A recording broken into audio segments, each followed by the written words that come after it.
Welcome back to Mega Man 2, folks. Now you're fighting the guy you should have fought first. Well, to be fair, actually, that's something we haven't really touched on. Like, the Mega Man 2 is probably the most flexible of the classic games as to which order you can go in, just because, mainly because the bosses are so easy. But, like, in recent times, I've always gone flash, then quick, and then sort of faffed around after the fact there. But, like I say, you can just sort of experiment quite a lot. This game is very lenient with that. Start with Airman first. It's probably the easiest playthrough of them all, because you start with Airman, everything's cool. Then you have Item 2, which basically solves any annoying platforming shit you'll have to deal with, like Heat Man or whatever. And yeah, I mean, you don't get the Metal Blades until a bit later, but who cares, this game's easy anyway. Pretty much, yeah. And it probably is the easiest. Why are you firing up? You're wasting valuable ammo. Okay. I just assume that even the aim is shite. But yeah, this game probably is also the easiest of the classic games. Like, it's the most accessible, definitely. And like, I make fun of the normie mode and that, but like, as a way to kind of get people into the game, it does like let you get used to the Mega Man format before you actually get to the real game. This is my favorite stage in the game, by the way, just because of the music. I don't like the, I can't remember what they're called. I know they actually have the name, the big things. What, them things on the right? Yeah.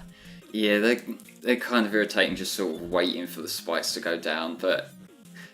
Sometimes you can get them into sometimes depending on how fast you get onto the screen, you can sometimes get in an annoying way where you pretty much have to get hit unless you go back. Yeah. One thing that can make this a little bit irritating trying to time these jumps is, you notice whenever you're picking up the weapon things or whatever, you get that brief little pause. It stops the game. Yeah, you get this brief little pause, and if you're lined yourself up for a jump and you haven't noticed that there's one on the floor, you pick that up and it's like, okay, I lined myself up to jump there, but now I'm just sort of going flying off the edge. I hate those birds so much. They're little birdlings. They're annoying to dodge, kind of, but honestly, they're pretty fine I like them because they give you a good opportunity to grind before the boss.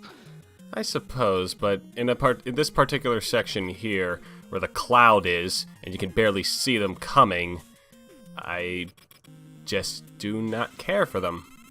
Now, someone wrote a song about how hard this boss is, but he's a piece of piss. I like to imagine that Airman Gatasana, or however the fuck you pronounce it, song is being ironic. I don't speak Japanese to be able to distinguish that properly, but, if you somehow lost that, I can sort of sit here and tut at you for a little while. Because that's literally the worst I can do. They also wrote a song, though, about the platforms in Gutsman stage, because that's such a hard section. Yeah. I'm surprised they don't write one about the fucking lasers in Flashman stage. Be like, oh, it's so hard! Hold me, mommy! Well, to be fair, the lasers in Quickman stage, so if you're going to take the piss, get it right. God, don't get me started on that. But yeah, like Mia said earlier, this is where you've got the Item 2. And Item 2, it is pretty useful. Just skip over certain irritating sections in the game, but you probably get more benefit from that in the Wily Tower now, because there's not really much in these levels that you'll benefit from it from, at least I can recall. Also, Crashman stage is funky as hell, and I love it. Yeah, pretty cool. This one, there's this weird sort of tonal dissonance, and I'm going to be talking about the Megas a lot because I fucking love that band, but they kind of adapted this song, which is like a really upbeat, sort of cheerful piece of music. They basically transcribed this melody to the bass, and so it's like a more deeper sort of thing, and the lyrics are like really dark about like Crashman sacrificing himself to help Mega Man and shit, and it's just quite a kind of tonal dissonance in a way that I actually really appreciate. I just want to say something. I gotta love the color that Mega Man is with the metal blades. It's like a really ugly ship green brown. Yeah, It's very fitting with the it's- environment of this level. Yeah. It's like the someone. NES It's like is someone peed on him. yeah. The NES's color palette's not the nicest. It's the kind of thing that if you It were doesn't to even have a good yellow. yeah, it's the kind of thing that if you were to design this now, you probably wouldn't even touch green at all. It'd probably be like a sort of shining silver. But like you say, the NES's color palette is quite limited, and if you can only do so much with greys and silvers in this. Yeah. I think the color is actually the same as the ground, but don't quote me on that. It does look very like it. It's either that or just the slight shade, although I know the NES tends to be very harsh with its shades, as in, like, it tends to have one extreme or the other. Like, apart from grey and blue, which actually that's one good point. The reason Mega Man is blue in the first place is because blue has the most shades on the NES's color palette, apart from grey. Yes. Yeah, NES color palettes, they tend to be quite weird, and I'm convinced this is the same color, but it might be a slightly different color as the ground, It does Mega look. Man's color. It does look the same when they're like Mega Man's sort of climbing up the wall next to it, but yeah, it's that, and the other thing that you notice a lot, which this game was actually done pretty well, like in terms of the transparency, because you see like there's this weird complex pan in the walls and floors, and they've kind That's of not got the transparency. I know I was going to say they've got the black, so it kind of it's appropriate. Whereas a lot of the time, and you notice it in some games that have like spike pits and shit, and it's like there'll be this textured background, but then you'll get to the like particular tile where the sprites come in, and it's suddenly a harsh white. The thing that this game does is I don't believe the spikes are sprites. I think they're just a part of the level background, so to speak. Yeah, which would kind of make sense. Like in terms, it's probably easier in terms of layering and that. I'm not too knowledgeable about how that If works. I recall correctly, Mega Man's actually made up of 2 sprites in terms of the NES. Yeah, Don't quote me on that. I think I've heard something along those lines, and that explains sometimes why his sprite flickers kind of in 2 areas rather than as one full object. Yeah, that's kind of a trick that a handful of games would do. Like they'd have quite a complex character design, but like if you're just using the one sprite, then you've only got so many colours you can work with, and so if you want to give that bit more detail, then you just have the 2 sprites sort of in time with each other, like layered over each other, and Yeah, that would just. essentially. And I think some Sonic spin-offs did that as well, like getting Sonic's shoe red over like the main blue character design. Can't remember exactly which ones. It might have been the Neo Geo Pocket one. It was a common technique in these older games with limited palettes. Also, I like the visual design of this. I don't like the slippery floor. I love the way Neither it do looks I.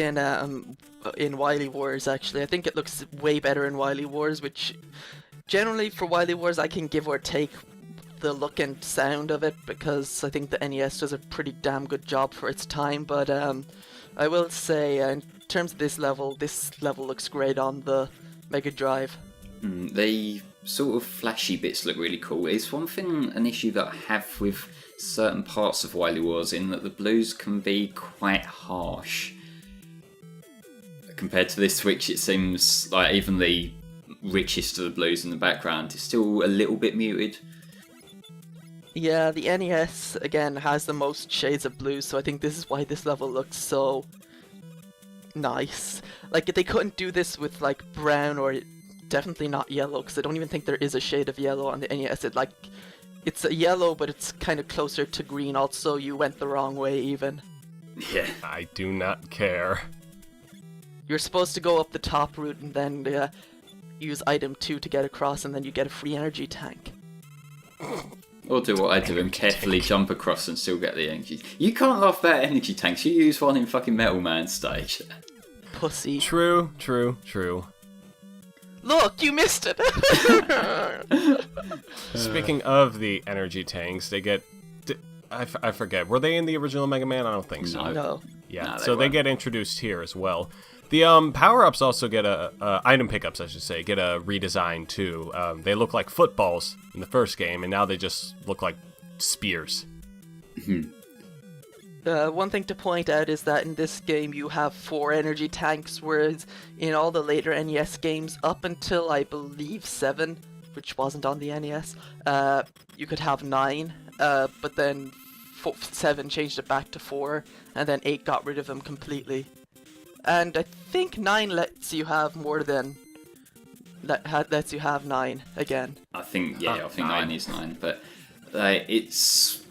7 changed it because 7 just is really clunky, and so for them to take a step backwards makes sense for that game. But yeah... You're just saying that because you watch Brent O'Clock. Oh, fuck you.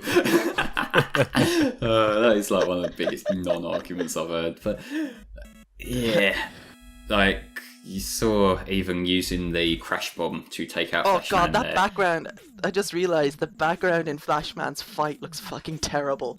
It does, but like I normally just spam the metal blades at Flashman. It's quicker than trying to hit him with the crash bombs. Yeah, the deal with crash bombs is the explosion hurts him more than the actual bomb will. If the bomb hits him, it does a little bit of damage, but if the actual explosion from the bomb hits him, like if you put it on the wall and it explodes and he walks into it, that does way more damage. But that's Also, more that's a nice difficult to shade. time. That's why you just sort of spam him with something else, really. Well, yeah, but it's still satisfying. Also, that looks like a magnetic color.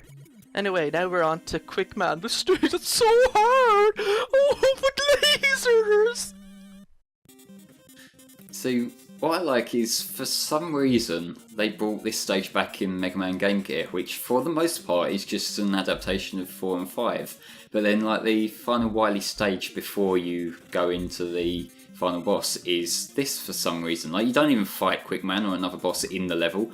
You just go through the level as it is here. Like, it's quite a lot easier, but yeah, they adapted this stage and then you just warp out at the end. So it's like, what even was the point? Yeah, I will say this level does visually look quite nice in terms of...